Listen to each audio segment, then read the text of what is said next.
शांताबाई नमोस्तुते. तू आपण पे तरी नेणसी, परी या कौरवाते शोचू पाहसी. हा बहुविस्मय आम्हासी पुढत पुढती. भगवंत अर्जुनाला तत्वज्ञान सांगतात. पण आता गीतेच्या उपदेशाचाही हा प्रारंभ आहे. म्हणजे ज्यासाठी भगवंताचा श्रीकृष्ण अवतार, दैत्यांना मारणं हे तर महत्वाचं कार्य आहेच. पण अर्जुनाच्या निमित्ताने सगळ्या जगाला अर्जुनम निमित्ती कृत्य आह भगवान असं आचार्यांनी म्हटलंय. अर्जुनाला निमित्त करून जे तत्वज्ञान जगाला सांगायचंय त्या तत्वज्ञानाची सुरुवात या श्लोकापासून आहे. गीतेचा 2ऱ्या अध्यायाचा 11वा श्लोक आणि त्या 11व्या श्लोकावरची 94 क्रमांकाची ओवी आपण पाहत आहोत. तर या ओवीमध्ये भगवंत म्हणतात, अर्जुना तू युद्ध करायला नाही म्हणतोस, आधी तू कोण आहेस याचा विचार कर. तू म्हणतोस हे माझे गुरु आहेत, हे माझे मामे आहेत, हे माझे मेवणे आहेत, यांना मी कसा मारू असं तुझं म्हणणं आहे ना. ते कोण आहे ते नंतर पहा, आधी तू कोण आहेस याचा विचार कर. तू आपण पे तरी नेणसी, परी या कौरवाते शोचू पाहसी. हा बहुविस्मय आम्हासी पुढत पुढती. तरी सांग पा अर्जुना, तुझ पासून स्थिती या त्रिभुवना, हे अनादि विश्व रचना ते लटके काही. मी युद्ध करणार नाही असं म्हणणारा तू कोण? तू ठरवणारस का युद्ध होणार की नाही ते? अरे तू कोणाच्या तरी हातातली बाहुली आहेस. त्याला काय म्हणतात ते दोऱ्यावर नाचणारे असतात ना, हा कठपुतली आहेस तू. तू नाही ठरवायचं. तुला सुचवणारा दुसरा कोणीतरी जगदात्मा आहे, जगाचा मालक आहे, आणि तो जसं नियोजन करीन तसं तू वागणार. या पंढरपुरामध्ये एक आंधळे महाराज होते बघा, दिसत नव्हतं त्यांना. त्यांचं नाव बल्लू महाराज. तिथं मठ आहे त्यांचा वाघ महाराजांच्या शेजारी. बळीराम महाराज ते वक्ते बाबाकडे आले आणि बाबांना म्हटले, बाबा तब्येत काय म्हणते? बाबा म्हटले, आमची तब्येत बोलत नाही म्हणे. तब्येत काय म्हणते म्हणल्यावर तब्येत बोलत नाही आमची. नाही हो, तुमची तब्येत बरी का आता? असं बाबा म्हणले, बल्लू महाराज सांगा, हे जग बल्लू महाराजांनी निर्माण केलं की निवृत्तीबा वक्त्यानं केलं म्हणले? ते म्हणजे दोघांनी नाही, देवानं केलं. मग म्हटले, आता या जगातल्या सगळ्या घटना देवाच्या मनासारख्या होतील की आपल्या मनासारख्या? तो ठरवीन तसं म्हणले. त्यानं तब्येत चांगली ठेवली तर चांगली राहील आणि बिघडवली तर बिघडन. आपल्या काय हातात आहे? देव म्हणतात, अर्जुना तू कोण ठरवणारा युद्ध करायचं की नाही ते? अरे तस्मात् त्वमुत्तिष्ठ यशो लभस्व, जित्वा शत्रून् भुङ्क्ष्व राज्यं समृद्धं, मयैवैते निहिताः पूर्वमेव निमित्त मात्रं भव सव्यसाची. 11व्या अध्यायात तुला निमित्त करणारे मी. तो कोण द्रोणाचार्यांना मारणार? तुला माहित नाही का? तुझं पासून स्थिती या त्रिभुवना, तू हे सगळं जग निर्माण केलंय का अर्जुना? देव असं जरा रागाने बोलायला लागले. गीतेवर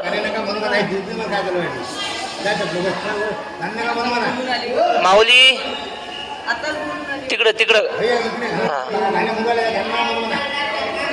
माऊली आजी बोलू नका माऊली, त्यांना सांगा बोलू नका, पाठ चालू आहे. तर काय सांगत होतं मी? अर्जुनाला देव म्हणतात, तू ह्या जगाची निर्मिती केली काय? गीता भाष्यामध्ये आचार्यांनी एकदम सुरुवातीला जे प्रस्तावनेचं भाष्य आहे की नाही, उपोद्घाताचं भाष्य, त्यात पहिली ओळ आहे, स भगवान सृष्टेदम जगत तस्य च स्थितींची कीर्षुः. म्हणजे त्या भगवंतानी हे सगळं जग निर्माण केलं आणि त्याची आता स्थिती कशी राहील, जग कसं व्यवस्थित राहील, हा असा देवानं विचार केला. आणि मग मरीचच्या आधी म्हणजे मरीची वगैरे या ऋषींना निर्माण करून जगाचा प्रवृत्ती धर्म निर्माण केला आणि सनकादिकांना निर्माण करून निवृत्ती धर्माची स्थापना केली, असं गीता भाष्याच्या सुरुवातीला आहे. म्हणजे त्या भगवंताने ही सगळी सृष्टी निर्माण केली अर्जुना, आणि त्याच्या एवढ्या सगळ्या जगत सत्ते पुढं तू म्हणतोस की मी अमुक करणार नाही तमुक करणार नाही, तू कोण असं म्हणणारा? हे अनादि विश्वरचना ते लटके काही. छत्रपती शिवरायांच्या चरित्रामध्ये असा एक प्रसंग आहे, आता मला नाव आठवणार नाहीत, फक्त आठवण करून देतो प्रसंगाची. तो कोणीतरी एक मुसलमान सरदार होता आणि आपल्या छत्रपती शिवाजी महाराजांच्या सैनिकांनी त्याला हरवलं, पकडलं त्याला, आणि पकडल्यावर त्यानं माफी मागितली. आता माफी मागितल्यावर यांना दया आली, यांनी सोडून दिलं महाराज, आले महाराजांकडे, छत्रपती शिवाजी महाराजांकडे आले आणि शिवरायांना म्हटले, महाराज आम्ही त्याला हरवलं, पकडलं आणि दिलं म्हणले सोडून माफी मागितल्यावर. शिवाजी महाराज म्हणले सोडून दिलं? कोणाला विचारून सोडून दिलं? म्हणजे तुम्हाला काय अधिकार? मला न विचारता त्याला माफ कस काय केलं?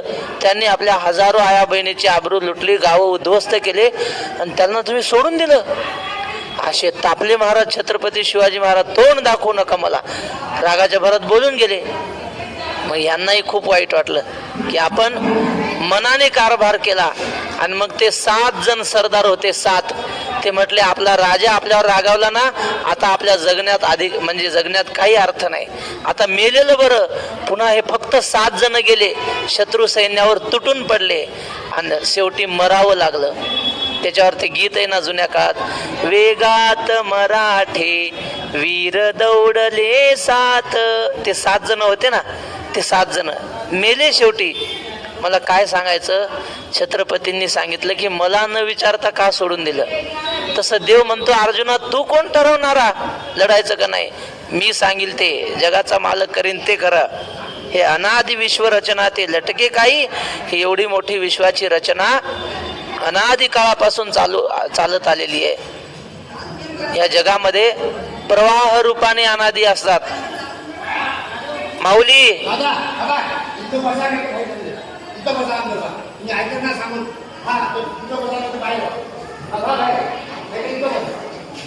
बोलू नका, माऊली बोलू नका ना, प्रवचन चालू आहे.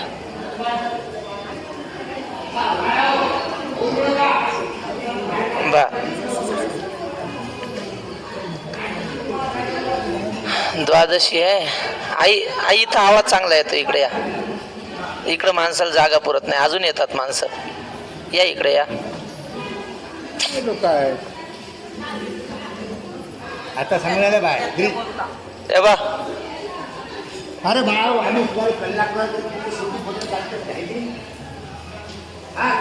जावं लागलं तर फक्त बोलू नका. बा देव म्हणतात अर्जुना हे सगळं जग देवाने ईश्वराने निर्माण केलं बाबा, तू काही तुझं डोकं मध्ये चालवू नको. देव जसं सांगेल तसं आपलं कर. तरी सांग पा अर्जुना, तुझं पासून स्थिती या त्रिभुवन आहे. अनादि विश्व रचना ते लटके काही. हे विश्वाची रचना अनादि आहे, म्हणजे प्रवाह रूपाने अनादि. विचारसागरातला शब्द आहे. गंगेचं पाणी आपण म्हणतो काल आम्ही पुंडलिकरायाजवळ आंघोळ केली, त्याच पाण्यात आजही केली. ते पाणी नाही राहिलं, आता ते पाणी गेलं खाली, आता नवीन आलं. तसं हे जग सुद्धा अनादि आहे.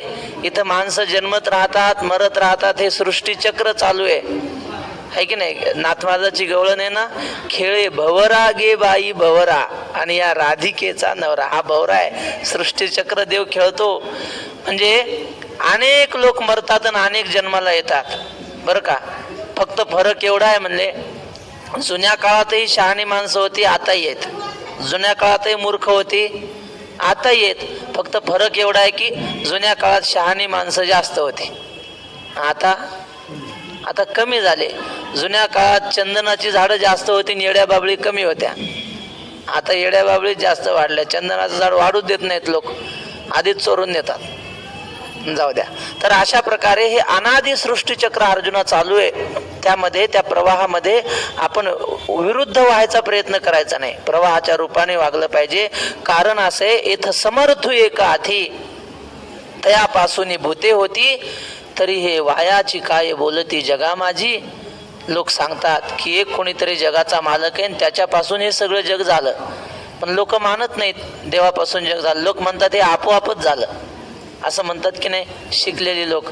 आपल्या हिंदू धर्माचं दुर्दैव असं आहे की किती एखादा मुसलमानाचा माणूस प्रोफेशनल झाला आणि किती शिकला, तो अल्ला नाही असं कधीच म्हणणार नाही. तो नमाज पढतो, टोपी घालतो. एखादा ख्रिश्चन माणूस किती शिकला तरी तो येशू ख्रिस्तावर कधी संशय घेणार नाही. पण हिंदूचा माणूस 2 वर्ग जास्त शिकला की तो म्हणतो देवबीव काही नाही, सगळी अंधश्रद्धा आहे म्हणतो.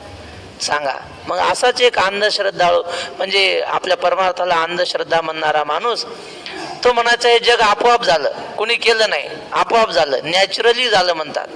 बर मग त्याचा पोरगा 10-12 वर्षाचा पोरगा, पण तो पोरगा रोज हरिपाठाला जायचा, त्याला ते देवा धर्माचा नाद. म्हणजे हिरण्यकश्यपूच्या पोटी प्रल्हाद जन्माला आला आणि मग ते पोरग रोज कीर्तन वगैरे ऐकायचं. तो म्हणायचा बाबा असं नसतं. नाही बाबा नाही, बाबा गेले आता, पप्पा म्हणे पप्पा. पप्पा असं नसतं. ज्या अर्थी एवढं जग दिसतंय त्या अर्थी जगाचा मालक कोणीतरी देव मानलाच पाहिजे. हा तुम्ही त्याला राम म्हणा, कृष्ण म्हणा, महादेव काही म्हणा, पण कुणीतरी एक मानला पाहिजे. म्हणलं हे गाढवा मला शिकवतो का? झालं. बाप कामाला गेला, पोरगा हुशार होता, सुंदर चित्र काढलं असं पेपरवर एका, आणि बाप आल्याबरोबर दिसलं पाहिजे असं ठेवलं टेबलवर.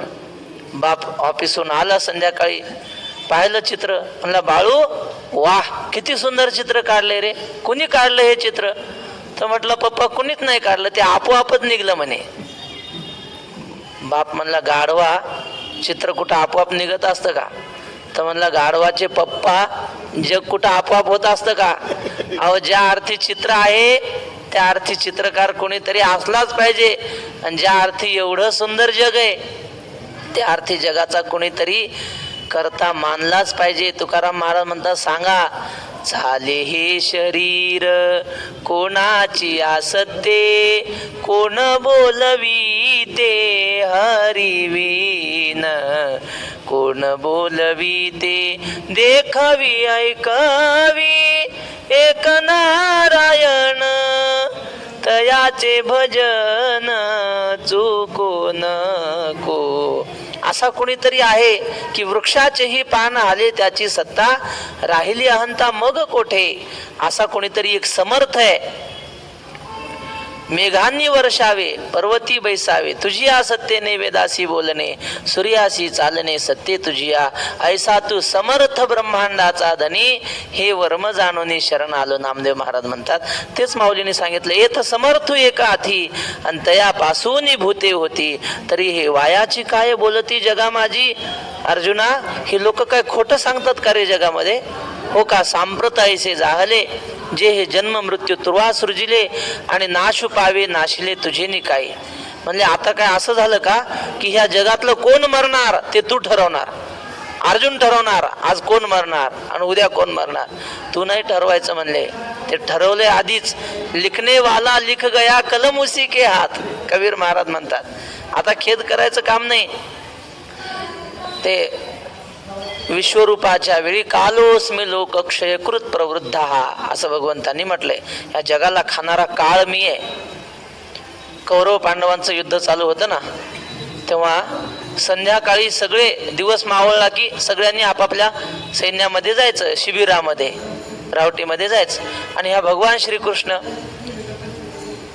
ह्याला भेटण्यासाठी काही राजे लोक यायचे रोज संध्याकाळी, आणि सगळ्या कौरव पांडवांचं जेवण एकाच जागी होतं बरं. म्हणजे लढायला दोघं विरुद्ध, कौरव वेगळे पांडव, पण सकाळ संध्याकाळ पंगत सगळ्यांची एकत्रच बसायची, जेवायला सगळे सोबत. आणि ते जेवण तयार करण्याचं काम उडुपीचा राजा त्याच्याकडे होतं. मग त्याला लोक विचारायचे का हो? म्हणले तुम्ही रोज स्वयंपाक बरोबर उरतही नाही, म्हणजे नासही होत नाही आणि कमी पडला असंही होत नाही, तुम्ही बरोबर कसं काय स्वयंपाक करता? उद्या आज किती लोक मरणार हे तुम्हाला कसं काय कळतं? असं म्हणलं. ते म्हणले अहो सोपं आहे, आम्ही संध्याकाळी रात्री श्रीकृष्णाला भेटायला जातो गप्पा मारायला, आणि बोलता बोलता श्रीकृष्ण भुईमुगाच्या शेंगा खाते म्हणले बरं का. आणि अशा बोलता बोलता शेंगा खात खात आम्हाला बोलतंय. शेंगा खाणं झाल्या किती टपर मोजून येतो म्हणे मी, किती टपर खाली पडले, आणि तेवढे हजार उद्या मरणार. असं गणित आहे म्हणले ते. म्हणजे देवानं जेवढ्या शेंगा घालल्या तेवढे हजार उद्या जाणार. म्हणजे जगाला संपवणारा कोण आहे? हाच आहे संपवणारा. आणि तू कोण म्हणले यांच्या मरणाची चिंता करतो? ते आम्ही ठरवणार कोण मरणार आणि कोण जगणार. तू निर्माण केले का सांप्रत? आज असं झालं का? जन्म मृत्यू तुवा सृजिले आणि नाशू पावे नाशिले तुझे नाही काही. तुझ्याने हे मरणार आहेत का? तू भ्रमलेपणे अहंकृती यांसी घातू न धरीसी चित्ती तरी सांगे काही हे होती चिरंतन.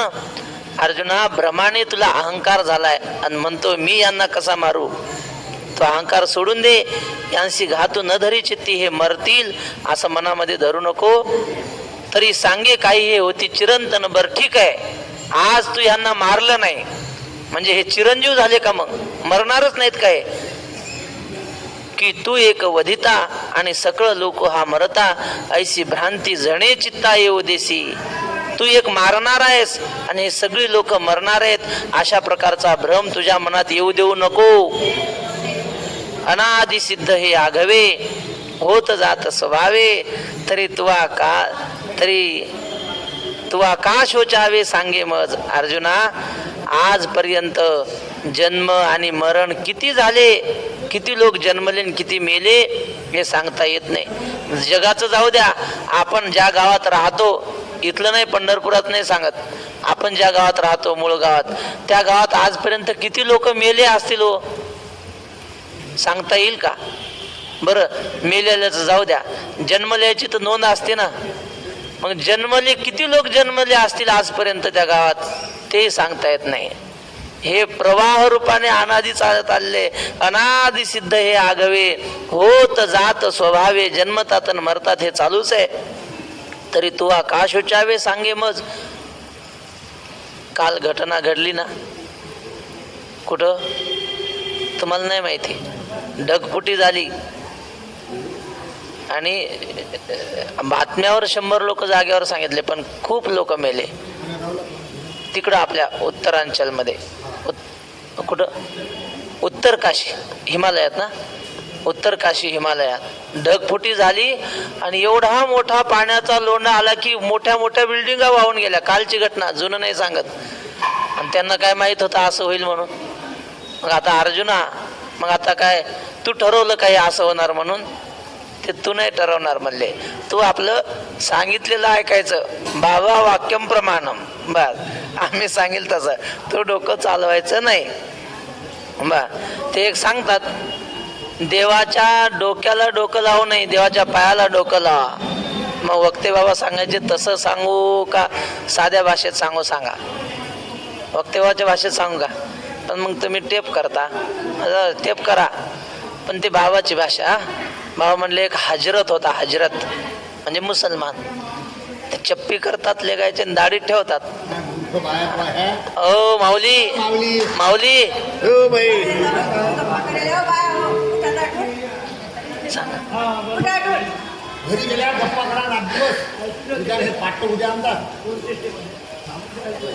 तसा एक तो होता, चप्पी करून आलता म्हणे नेमकाच, आणि परसाकडे गेला. जुन्या काळात घरात नव्हतं, बाहेर जावं लागायचं.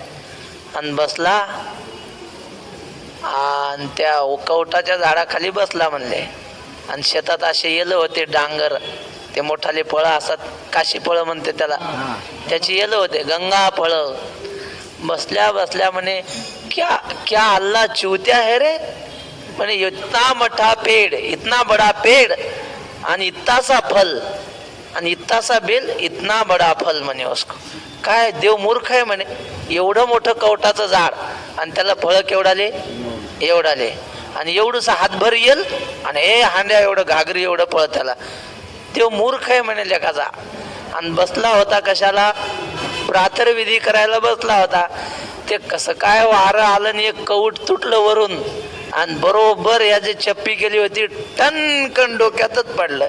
आणि मग ते पडल्यावर हे खाली पडला, लतपत भरला म्हणले, जाऊ द्या. आणि मग कसा बसा उठला आणि ते म्हणे अल्लाह खरं मूर्ख नाही म्हणे देव, हे जर एवढं पडलं असतं डोक्यात तर इथं आपलं भरीतच झालं असतं. ते देव अल्लाह करे सो अच्छा करे म्हणे, देव करते ते चांगलं करते. तर देवाच्या डोक्याला डोकं लावू नये.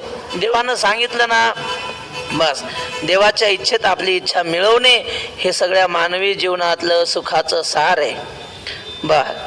देव ठेवील तैसे राहावे म्हणजे झोपा काढावी नाही. आले भागा ते करीतो. देवानं आपल्या भागाला जे कर्म दिलंय ते व्यवस्थित करणं याला म्हणतात देव ठेवील तैसे राहावे.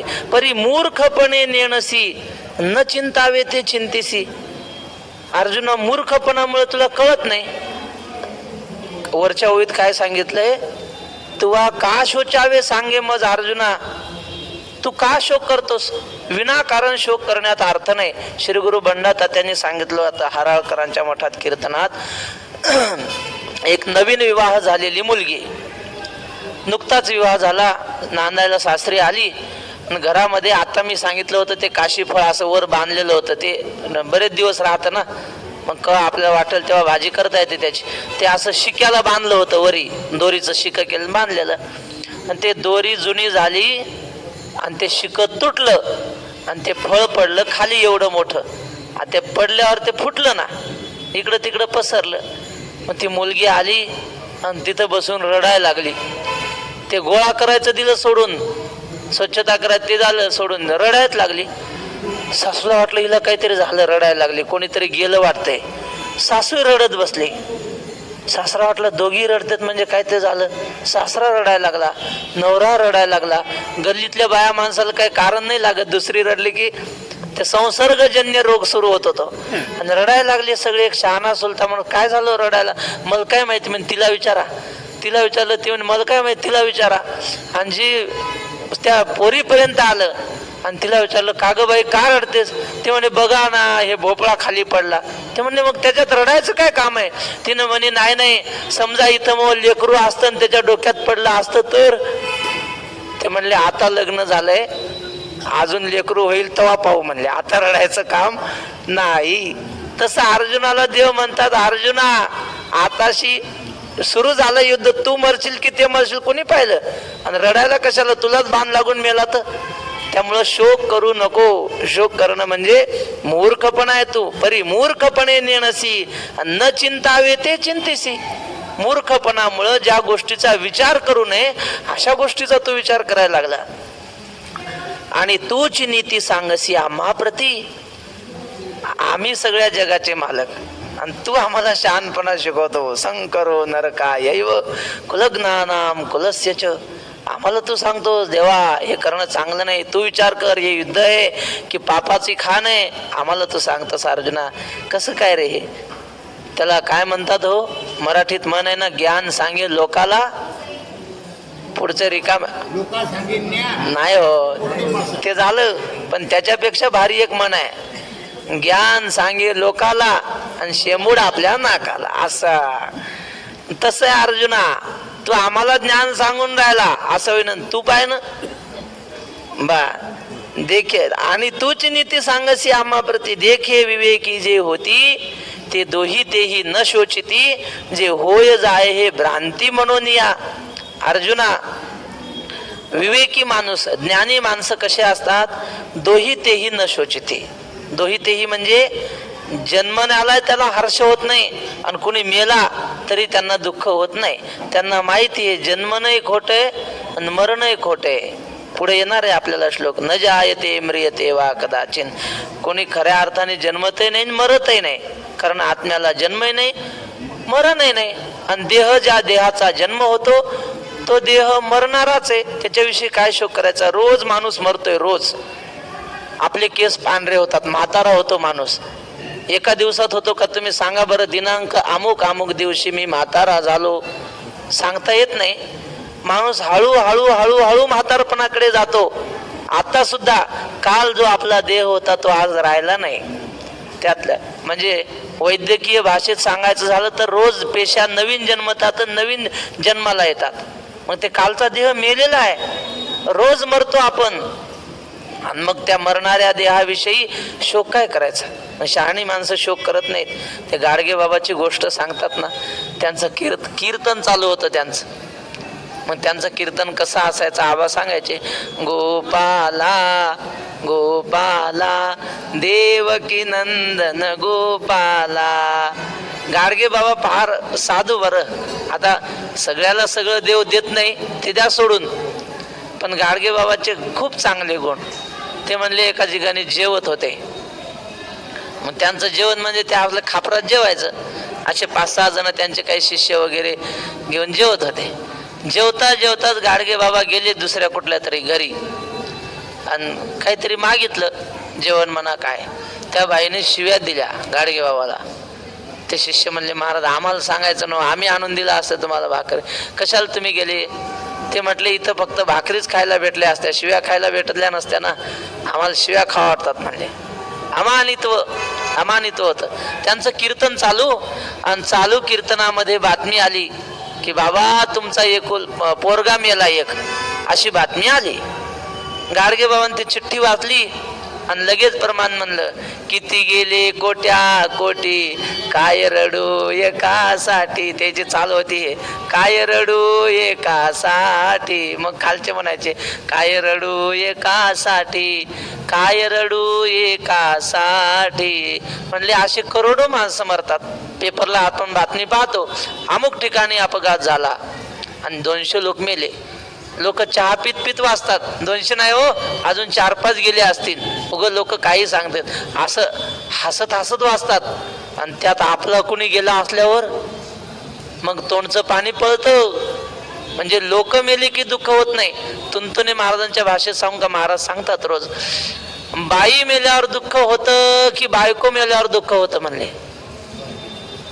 बाई मेल्यावर नाही दुःख होत, हा मग बाया तर रोज मरतात, पण ह्याची मेली की मग दुःख होत आहे. तिच्याविषयी आसक्ती असते ना मनामध्ये. मग ज्याच्याविषयी आसक्ती असली तो मेला की दुःख होतं. आणि महात्मा कोणाविषयी आसक्ती धरत नाही. म्हणून देखे विवेकी जे होती ते दोही तेही न शोचिती, जे होय जाय हे भ्रांती म्हणून या. आता श्लोक आहे, नत्वेवाहम जातु नासम नत्वं नेमे जनाधिपाः न चैव न भविष्यामस् सर्वे वयमतः परम्. न तु एव अहम नासम, म्हणजे मी कधीच नाही असं नाही. जातु नासम.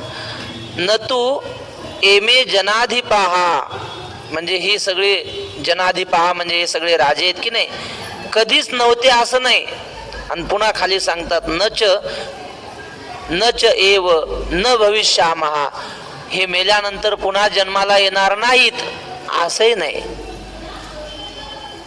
सर्वे वयम अतः परम, आपण सगळेच अर्जुना पूर्वी नव्हतो असंही नाही आणि परत जन्माला येणार नाही असंही नाही. म्हणजे आपण पूर्वी होतो कुठल्या तरी वेगळ्या जन्माला असो, कुत्रे मांजरं काहीतरी असो, आहे की नाही. ज्ञानेश्वर महाराज तुकाराम महाराजांच्या काळात कुणीतरी आपण असो. आपण कोण होतो, ज्या अर्थी आपण पंढरपूरला आलो त्या अर्थी आपण माऊलीच्या काळात वारकरीच होतो. कारण तुकाराम महाराज लिहितात की पंढरीच्या सुखा तोची अधिकारी, जन्मोजन्मी वारी घडली तया. ज्याला मागच्या जन्मात वाऱ्या घडलेल्या आहेत पंढरपूरच्या, तोच या जन्मात पंढरपूरला येतो. नाहीतर लोकांना काही रिकामी लोक कमी आहेत का गावाकडे? एसटी फुकट आहे तरी येत नाहीत का? देवबुद्धीच होऊ देत नाही पंढरपूरला. तिकडेच पत्ते खेळत बसायला होतं त्यांना, इकडची बुद्धी होऊ देत नाही का? मागच्या जन्मात वारी घडलेली नसते म्हणून. इथं येतो तोच ज्याला मागच्या जन्मात वारी घडलेली असेल असा. तर आपण मागेही होतो आणि पुढेही आपण राहणार आहोत, अशा श्लोकाचा सरळ एका वाक्यात अर्थ. अर्जुना सांगेन ऐक, येथ आम्ही तुम्ही देख, आणि हे भूपती असे आदी करू नये. अर्जुना ऐक, तुला सांगतो म्हटले. हे राजे, सगळे राजे आदी करून हे सगळीच लोक नित्यता ऐसेची असोनी ना तरी निश्चित क्षया जाऊनी, हे भ्रांती वेगळी करूनी दोन्ही नाही. ही लोक अशीच जिवंत राहतील हेही खोटं आहे बरं, आणि ही लोक कायमचीच मरतील हेही खोटं आहे. म्हणजे असेच राहणार नाहीत आणि पुन्हा मेल्यानंतर कायमचेच मरतील असंही नाही.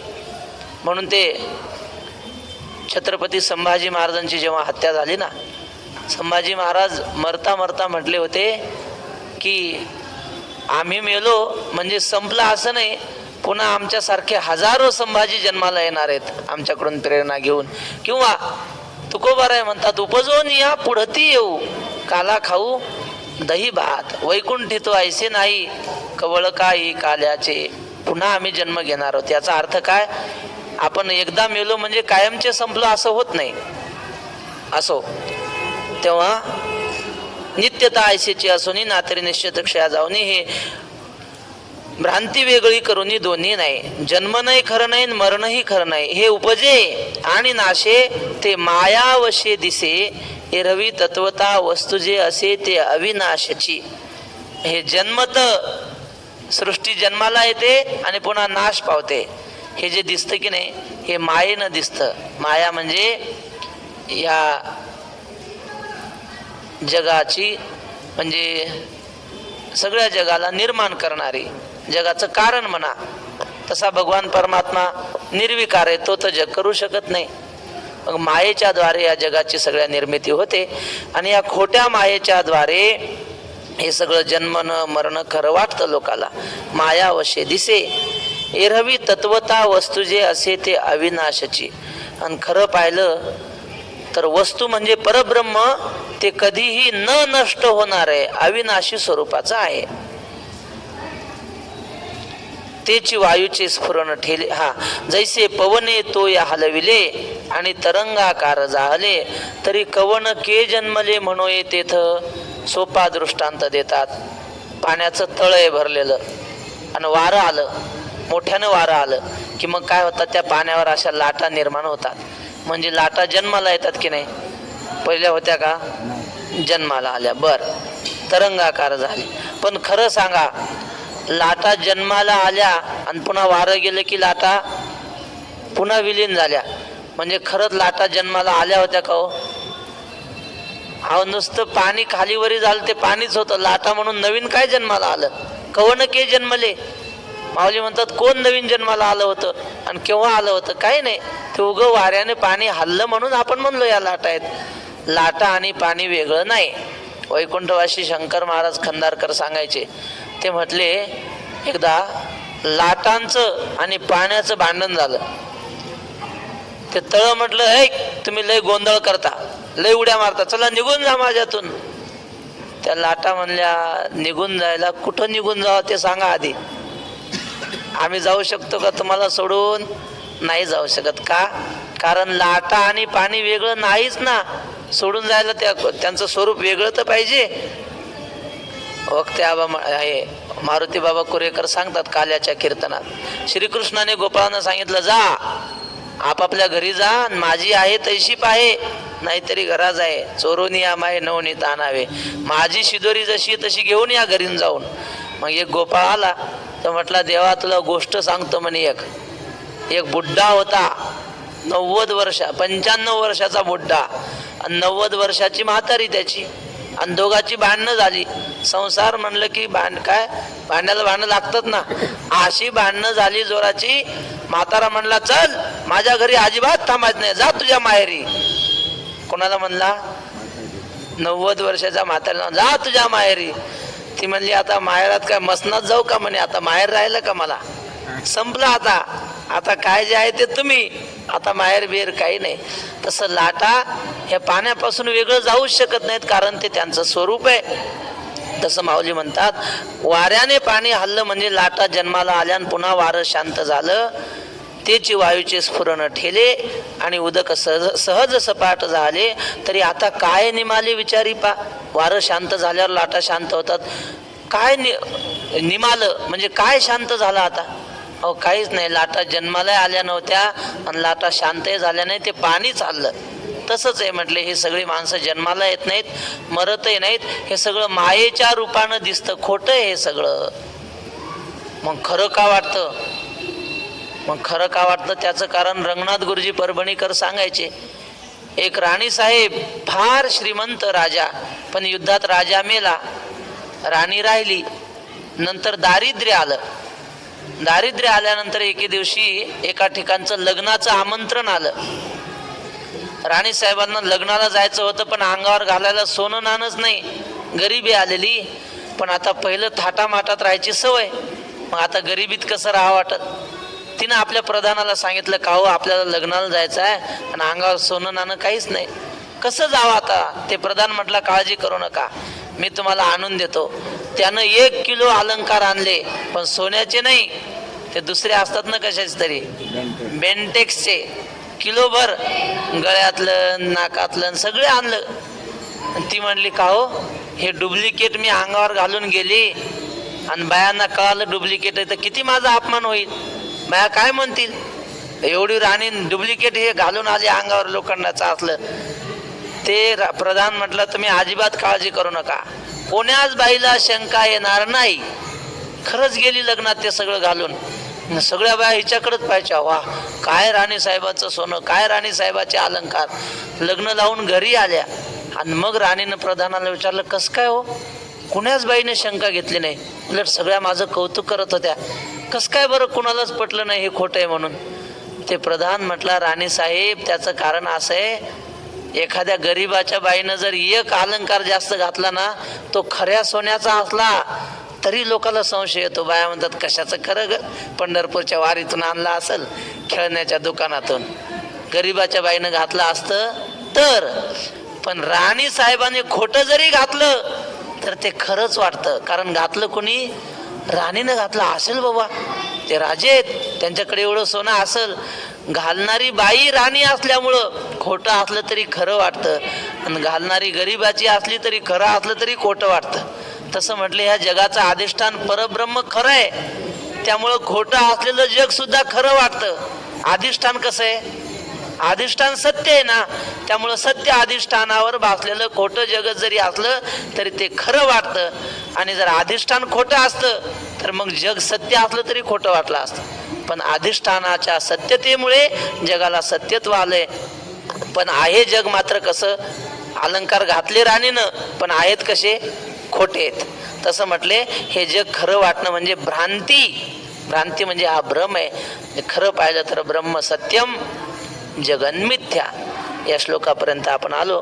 राहिलेला विषय उद्या पाहू. पुंडलिक वरदा हरी विठ्ठल.